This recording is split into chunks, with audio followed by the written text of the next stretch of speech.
The thunderous crack of gunfire splintered the dawn silence as Katherine Rose scrambled behind an overturned wagon, her wedding dress torn and muddied from her desperate flight.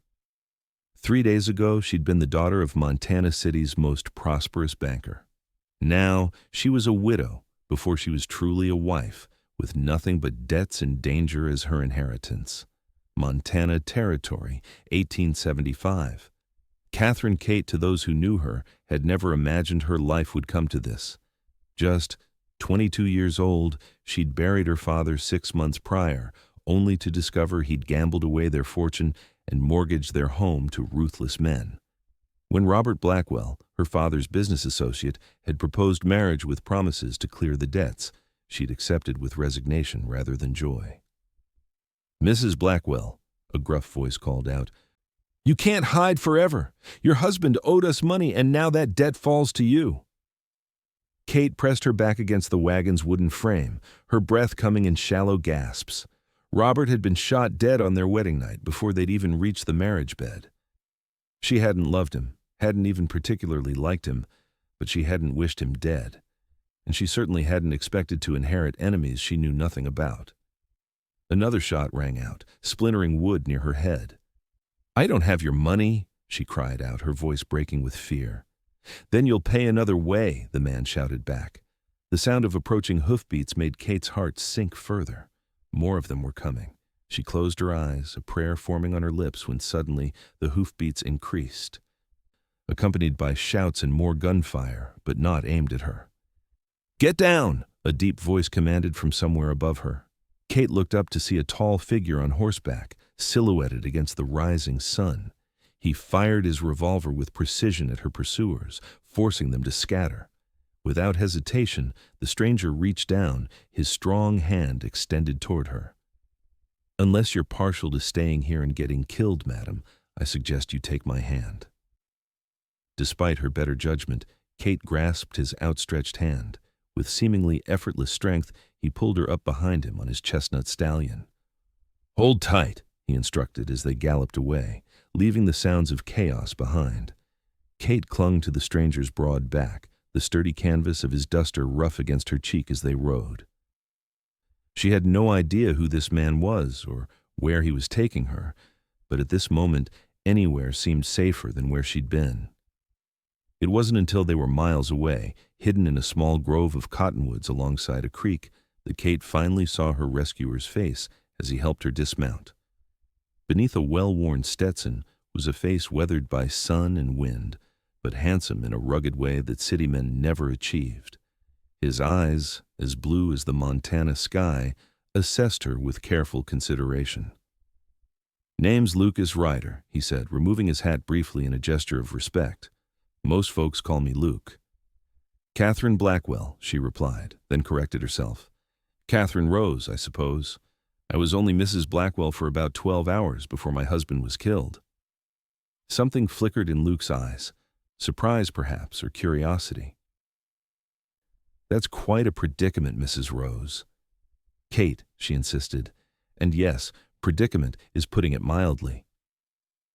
As Luke tended to his horse, Kate sank onto a fallen log, the reality of her situation crashing down upon her. Her wedding dress, once white and pristine, was now dirty and torn, a fitting metaphor for her shattered hopes of financial security. "Those men," Luke said as he joined her, offering a canteen of water. "They're working for Harrison Walsh, aren't they?"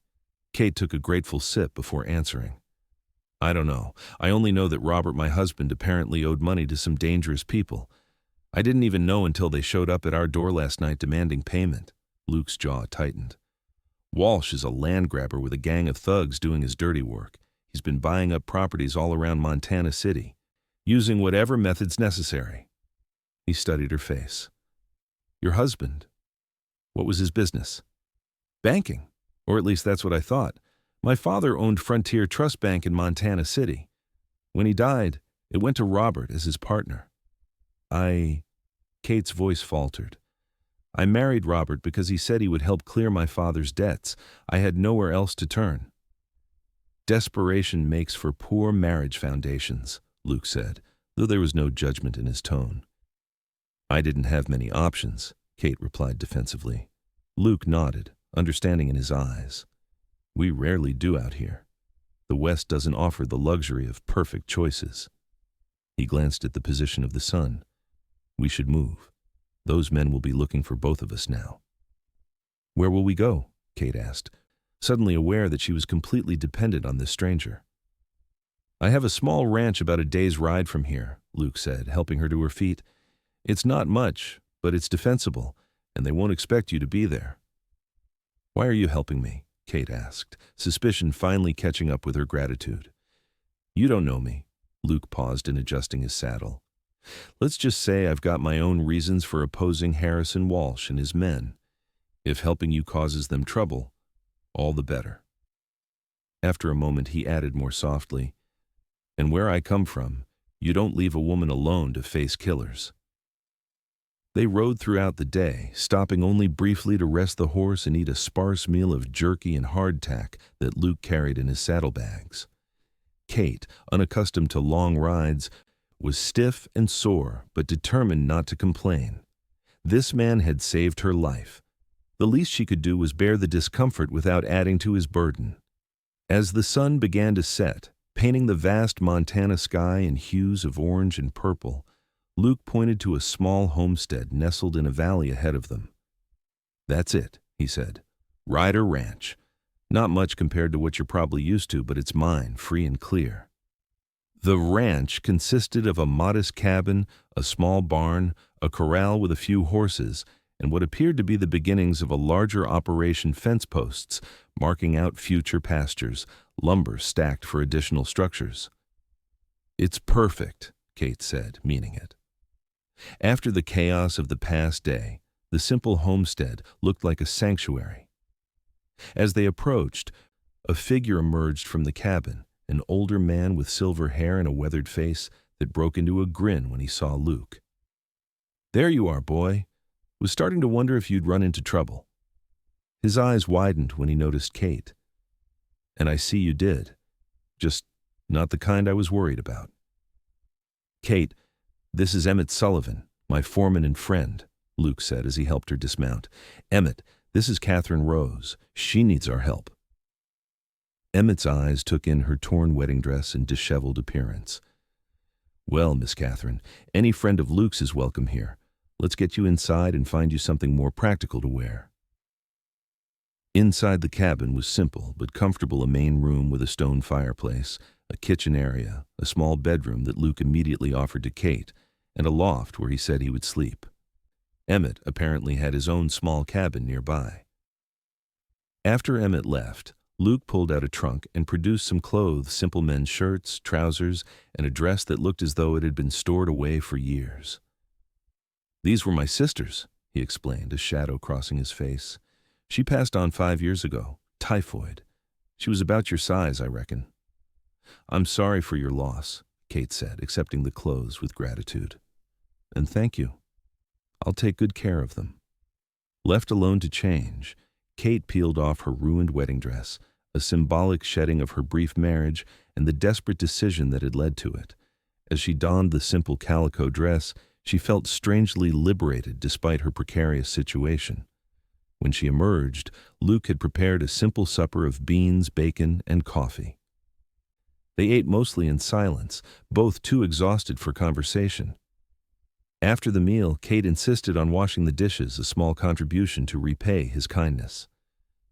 You should get some rest, Luke said when she'd finished. Tomorrow we need to figure out what to do about Walsh and his men.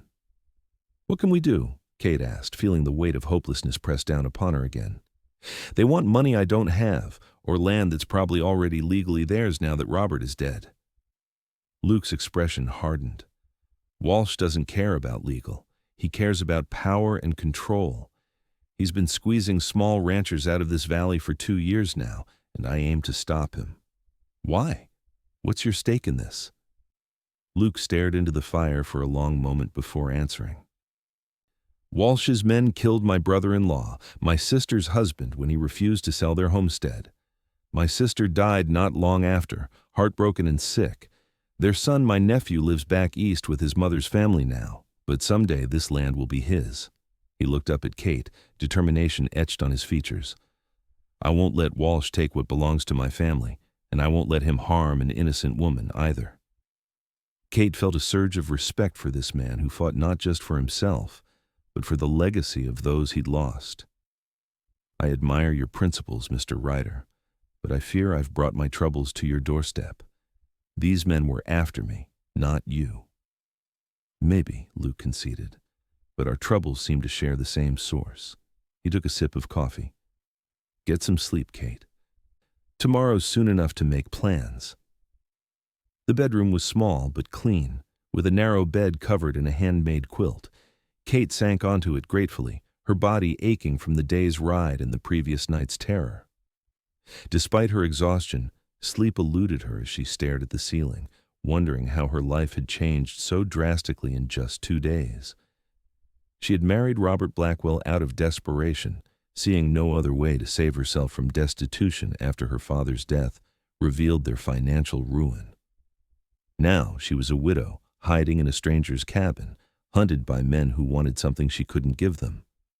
Yet, as she finally drifted off to sleep, Kate found herself thinking not of her problems, but of Lucas Ryder, a man who had risked his life for her without hesitation, who fought for principles in a land where might often made right, whose eyes held both strength and compassion.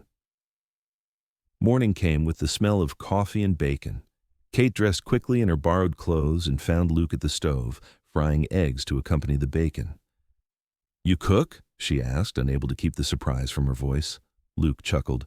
"A man living alone either learns to cook or starves. Sit down, it's almost ready." They ate companionably, and Kate found herself relaxing for the first time since her father's death.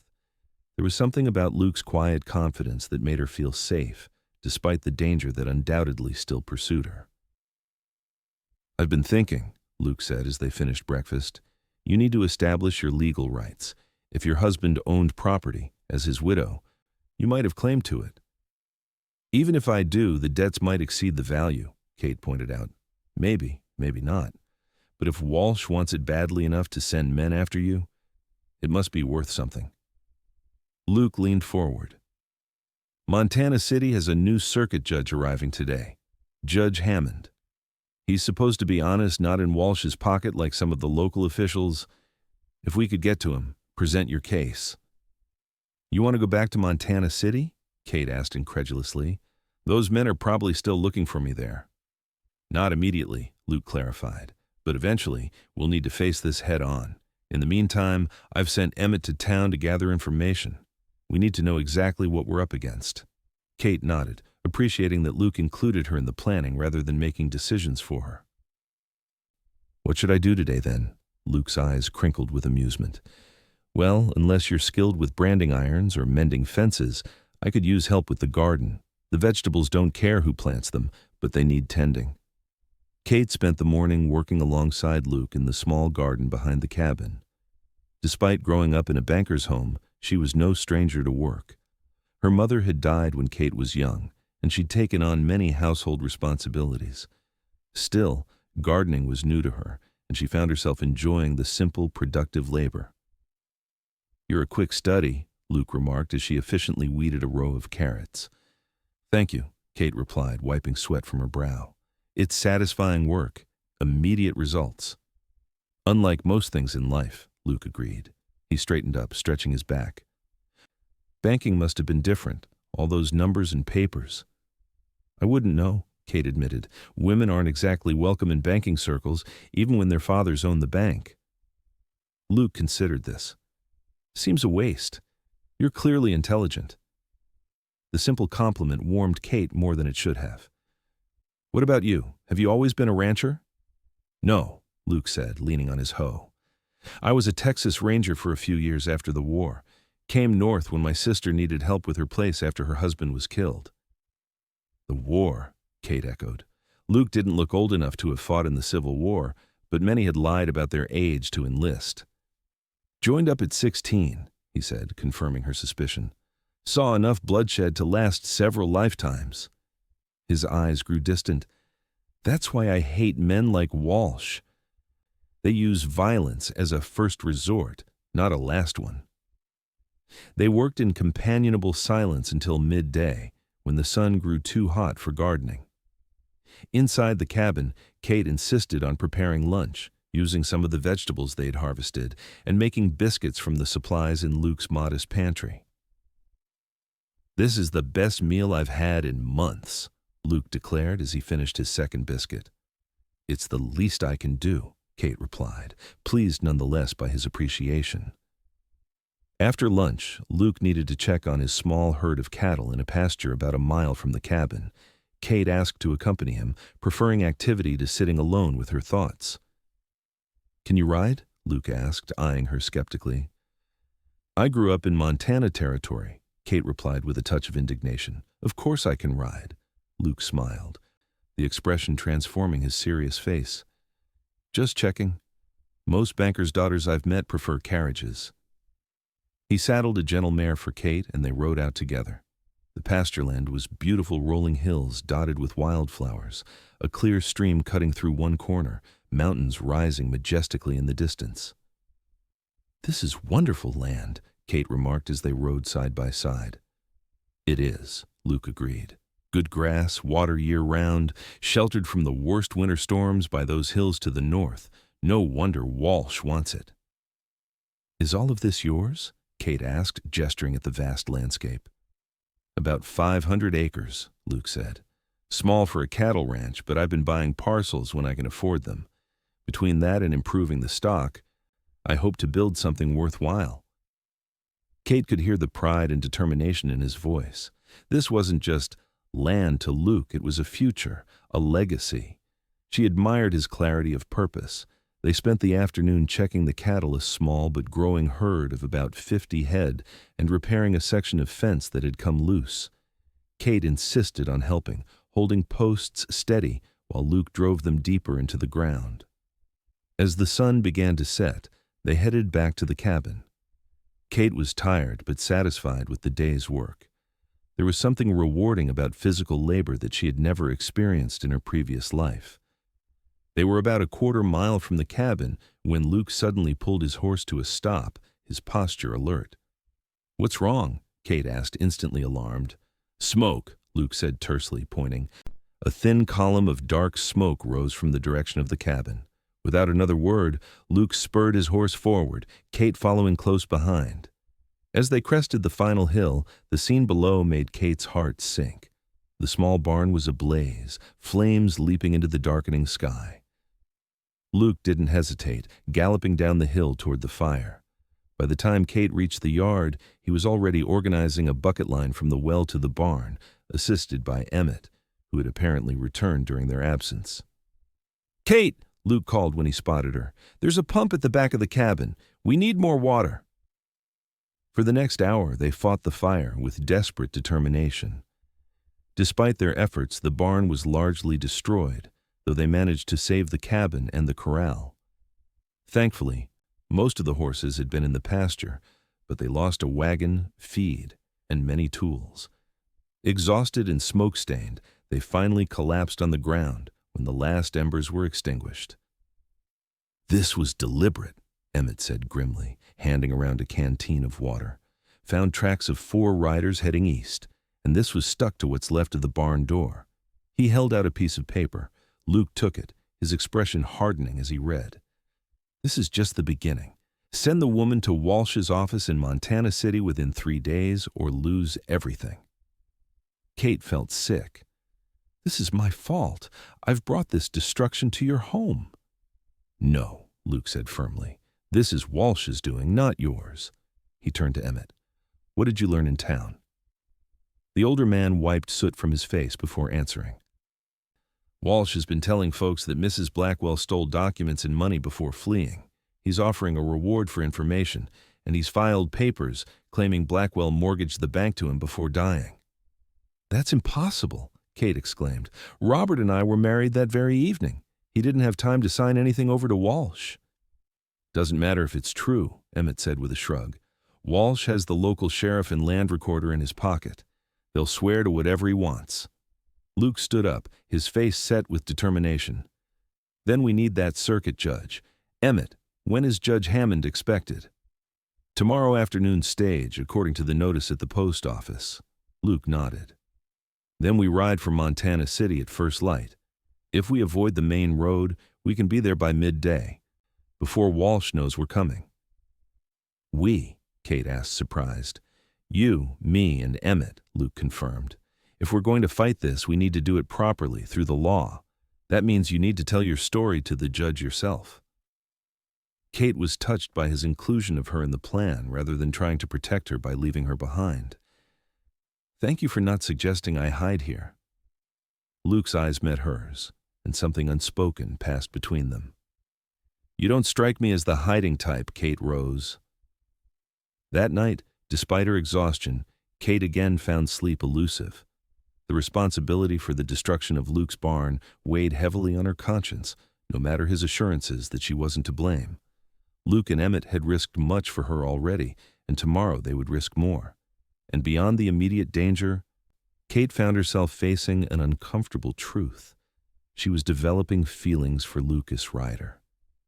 In the space of just 2 days, this quiet, principled man had shown her more consideration and respect than Robert Blackwell had in all the months of their acquaintance before their brief marriage.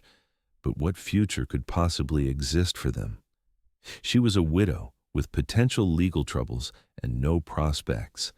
He was a rancher fighting to build something from nothing, with enemies now targeting him because of her. Yet, as she finally drifted into sleep, Kate couldn't help but imagine what it might be like to stay here, to help build this ranch into something prosperous, to face each day's challenges alongside a man of honor and courage. They departed before dawn, traveling cross-country to avoid the main roads where Walsh's men might be watching.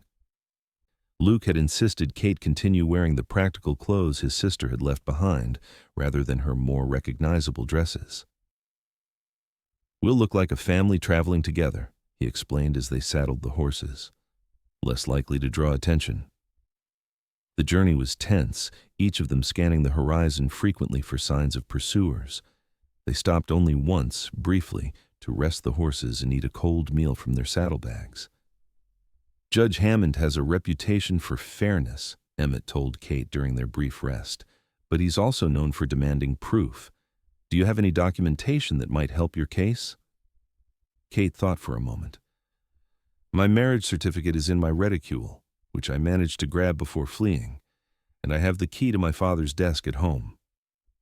He kept a ledger there that Robert never knew about, a record of all transactions. If it's still there, it might show whether Robert actually had authority to mortgage the bank to Walsh. Luke nodded approvingly. That could be crucial evidence, but retrieving it will be dangerous.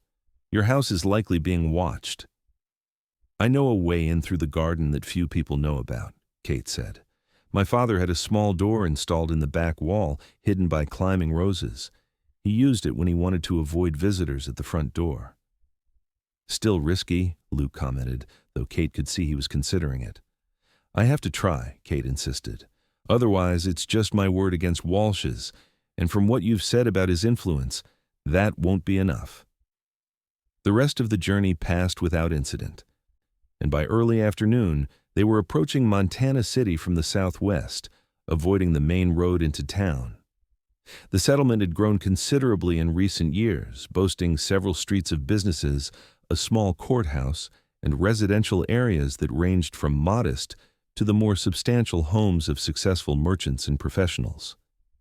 Kate's home, now technically Robert's, she supposed was on the eastern edge of town, a handsome 2-story structure that reflected her father's former prosperity. As they approached cautiously, staying within the cover of trees that lined the creek behind the property, Kate felt a strange mixture of emotions. This had been her home for most of her life, yet now she viewed it with the wariness of an intruder. There's a man on the front porch, Emmett reported after scouting ahead. Looks like he's standing guard. Any sign of activity around back? Luke asked. None that I could see, but I didn't get too close. Kate pointed to a dense growth of roses climbing up the back garden wall. The door's behind those roses. It's narrow, designed to be inconspicuous. Luke considered their options. Emmett, you should head to the courthouse, see if the judge has arrived yet. Kate and I will try to retrieve the ledger. He turned to Kate. Once we're inside, we'll need to be quick and quiet. Where exactly is your father's desk? In his study, just off the main hall. The room faces the garden, so we'll have access directly from the hidden door. The ledger should be in the bottom right drawer. Luke nodded. Let's wait until dusk. The failing light will provide better cover. As the sun began to set, casting long shadows across the garden, Kate felt her heart racing with anticipation and fear. This house held all her memories, happy and sad, and returning to it under these circumstances felt surreal. Ready? Luke asked softly as the light faded. Kate nodded, unable to trust her voice. Together, they crept through the trees to the garden wall. The hidden door was exactly where Kate remembered, though the climbing roses had grown more thickly over it in the past days of neglect. Luke carefully moved the thorny branches aside, allowing Kate to locate and unlock the door. It creaked slightly as it opened, causing both of them to freeze. When no alarm was raised, they slipped inside the garden and made their way quickly to the house. The back door to the study was locked, but Kate retrieved a key from its hiding place beneath a stone planter. Inside, the house was eerily quiet and dark. The study, once her father's sanctuary, now felt cold and abandoned. Kate went straight to the large oak desk and inserted the small key she'd kept on her chatelaine. It's still here, she whispered with relief as she pulled out a leather-bound ledger. Luke kept watch at the window facing the garden, while Kate quickly leafed through the book, searching for entries related to Walsh. Here, she said after a moment, Father recorded a loan from Walsh 6 months before he died, but it was paid back the following month. And here's a note in his hand saying that Walsh tried to pressure him into selling the bank, but he refused.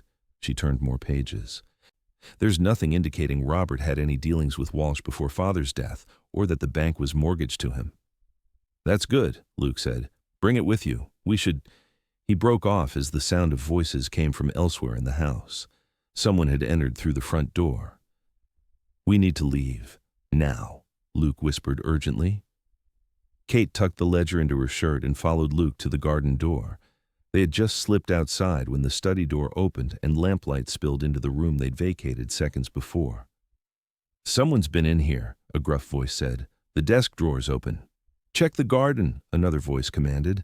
Luke grabbed Kate's hand and pulled her toward the hidden door in the garden wall.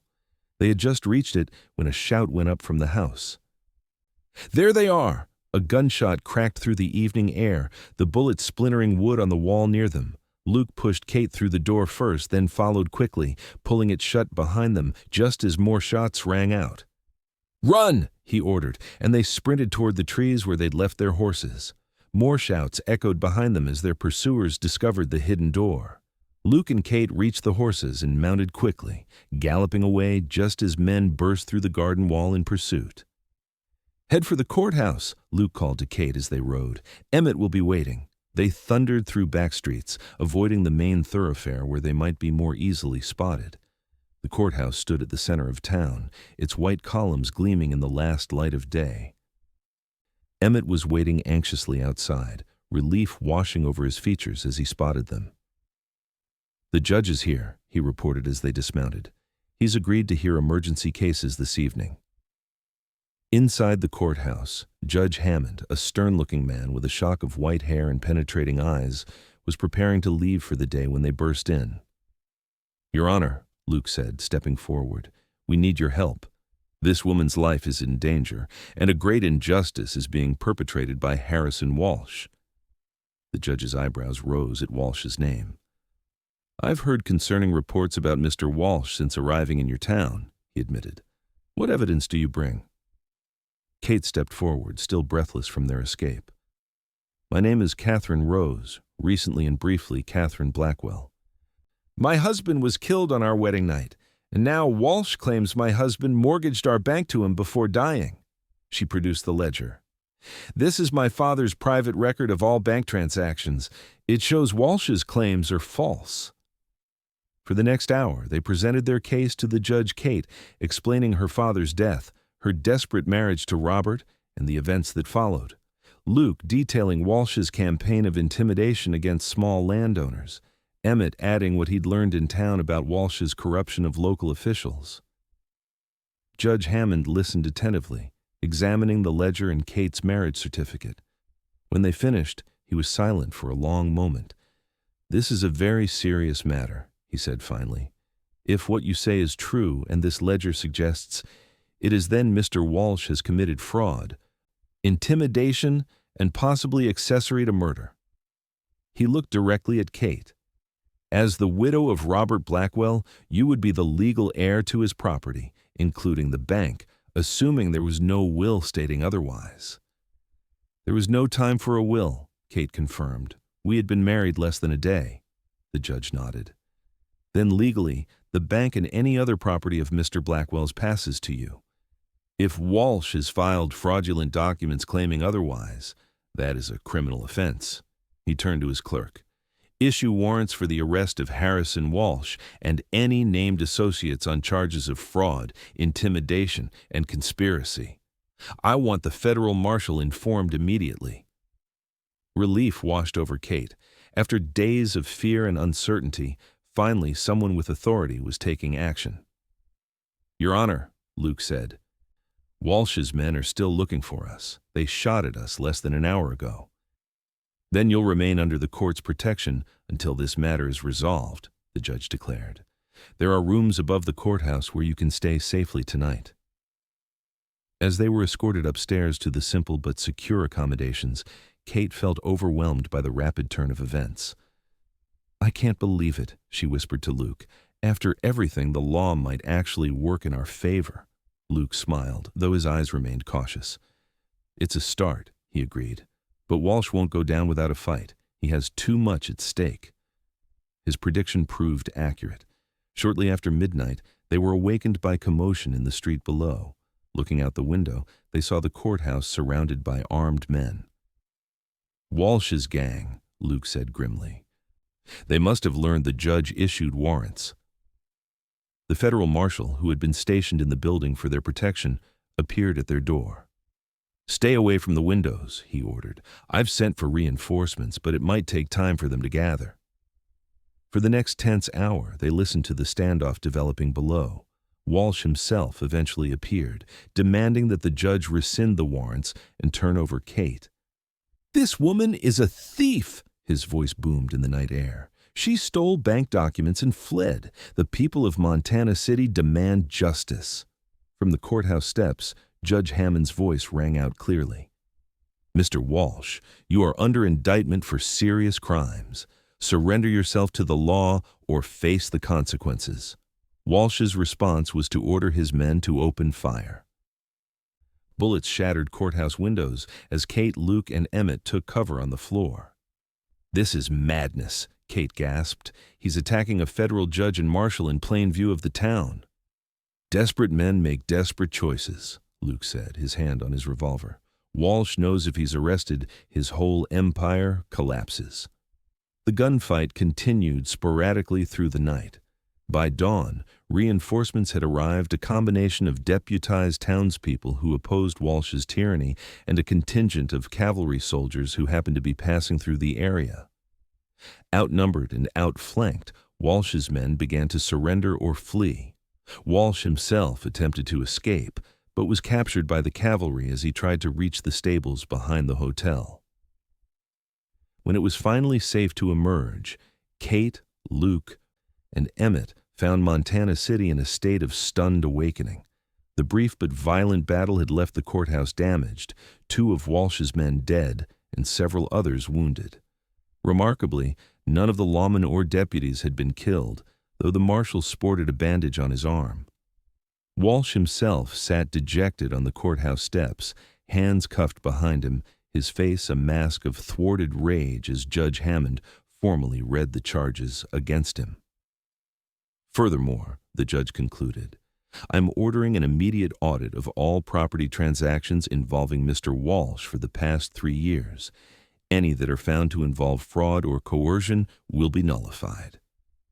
The gathered townspeople cheered this announcement. Many had suffered under Walsh's predatory practices, but had been powerless against his influence with local officials. For Kate, the victory was bittersweet. The bank her inheritance had been severely compromised by her father's gambling and Robert's mismanagement. Even without Walsh's predations, it would require significant investment to restore it to solvency. "What will you do now?" Luke asked as they watched Walsh being led away to await trial. "I don't know," Kate admitted. "I never wanted to run a bank, but I can't just abandon my father's legacy entirely." She looked up at him. "What about you? Will you return to your ranch?" "It's all I have," Luke said simply. "The barn needs rebuilding, and the herd won't tend itself." He hesitated, then added, "You'd be welcome to visit when things settle down here." Kate felt a flutter in her chest at the invitation. "I'd like that." The next few weeks were a whirlwind of legal proceedings, property assessments, and difficult decisions. Kate, with the judge's blessing, took control of the bank and immediately began working with the remaining honest employees to determine its true financial state. The news wasn't good. Even without Walsh's fraudulent claims, the bank had been severely mismanaged. Robert had made a series of risky loans that were unlikely to be repaid, and much of the bank's capital was gone. "You could sell it," her father's old lawyer advised. "Cut your losses and start fresh somewhere else." But Kate was reluctant to give up so easily.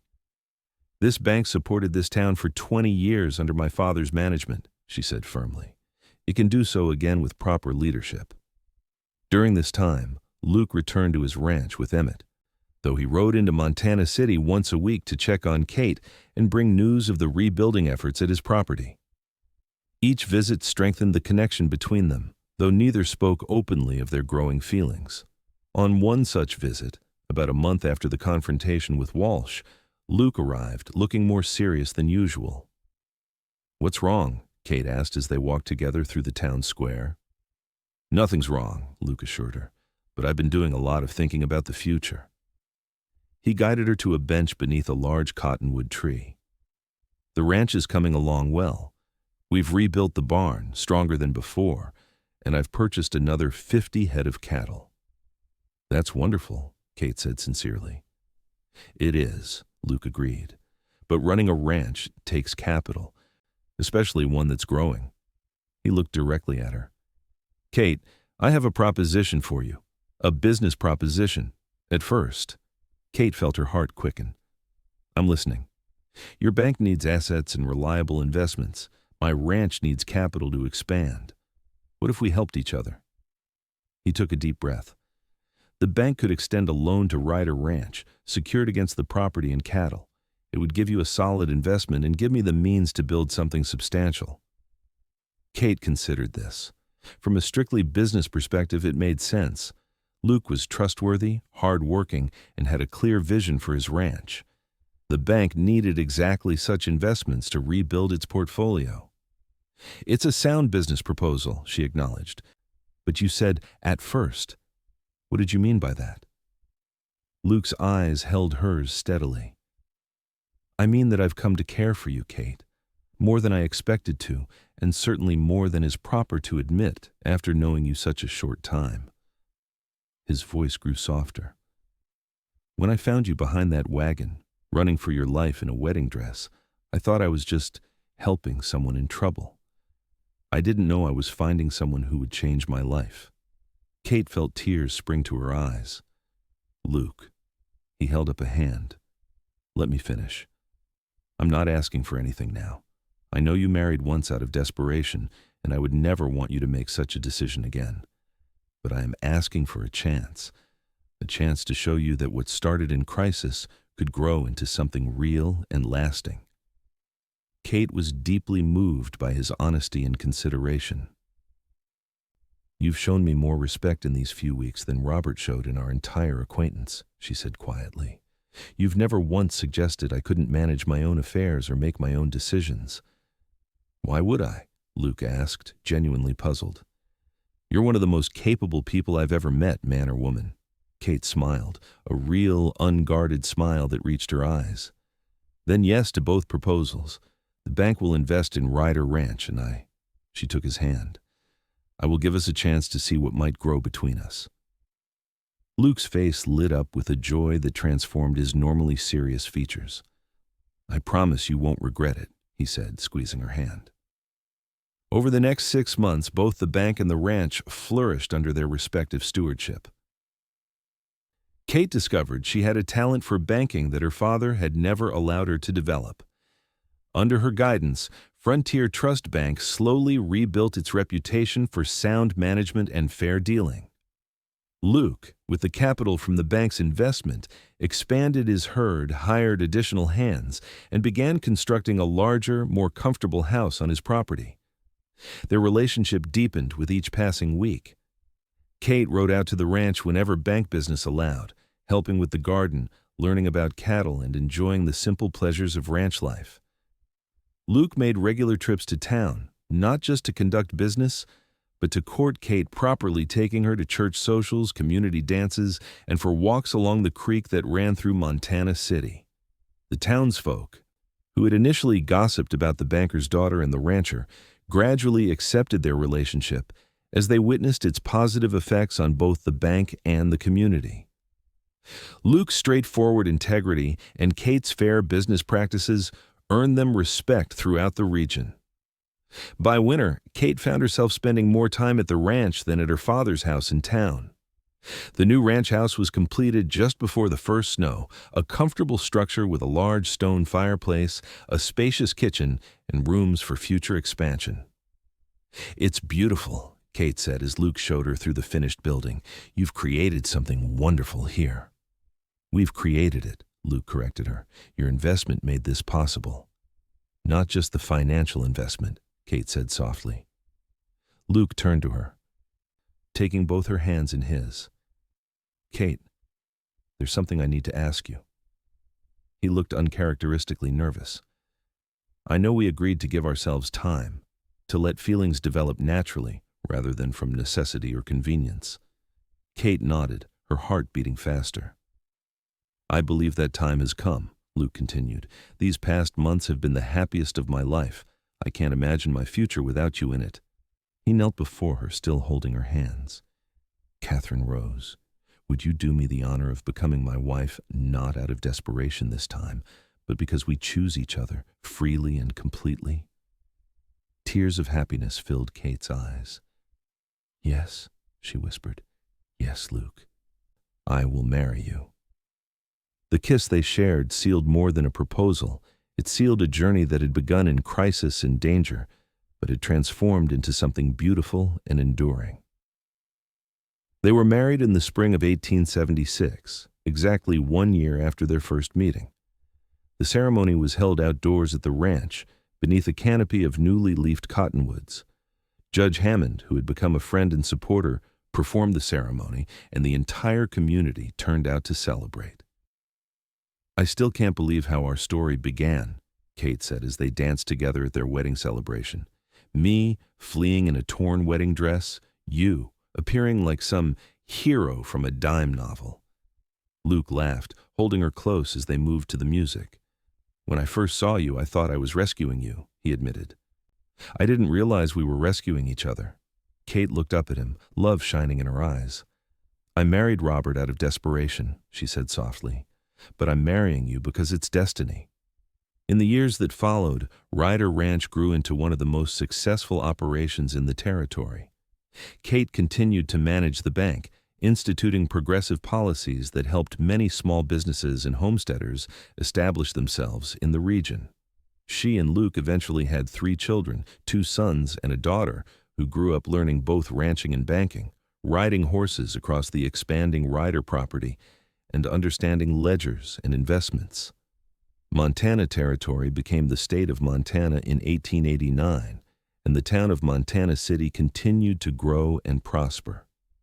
Through boom times and economic challenges, the partnership between Ryder Ranch and Frontier Trust Bank remained strong, as did the marriage that had begun in such unlikely circumstances. On their 25th wedding anniversary, Luke and Kate stood together on the porch of their ranch house, watching their children and grandchildren play in the yard that had once been a simple homestead. "Do you ever think about how different our lives might have been?" Kate asked, leaning against her husband's strong shoulder. Luke considered the question. "Sometimes," he admitted. If you hadn't been fleeing those men, if I hadn't been riding that particular trail that morning." He shook his head in wonder. "So many chances for our paths never to have crossed." "I'm glad they did," Kate said, turning to face him. At 47, her beauty had matured, but not diminished. The years of sun and wind had left their marks, but her eyes still shone with the same intelligence and determination that had first caught Luke's attention. "You know," Luke said thoughtfully, "when people ask how we met, they're always surprised by the truth. They expect some conventional courtship story." Kate laughed. Instead, they get a tale of gunfights, corrupt businessmen, and a woman in a torn wedding dress. "But what I remember most," Luke said, taking her hand, "is how brave you were. How you refused to be a victim, even when everything was against you." "And I remember your kindness," Kate replied softly. "How you never once made me feel like a burden or an obligation, even though I arrived in your life with nothing but trouble." They stood in comfortable silence for a moment, watching the sun begin to set over the vast Montana landscape that had become their home. "You know," Luke said finally, "some might say it was all just coincidence me finding you that day, us having a common enemy in Walsh, the circumstances that threw us together." Kate smiled up at him. "And what do you say, Lucas Ryder?" His arms encircled her waist, drawing her close. "I say it was destiny, pure and simple. You married Blackwell out of desperation, but you were always meant to be a Ryder." Kate stretched up to kiss him, still feeling the same spark that had ignited between them all those years ago. "I couldn't agree more," she whispered against his lips. "Some things are simply meant to be." As twilight deepened around them and their family gathered for the anniversary celebration, Kate reflected on the journey that had brought them here, from that desperate dawn flight to this moment of profound contentment.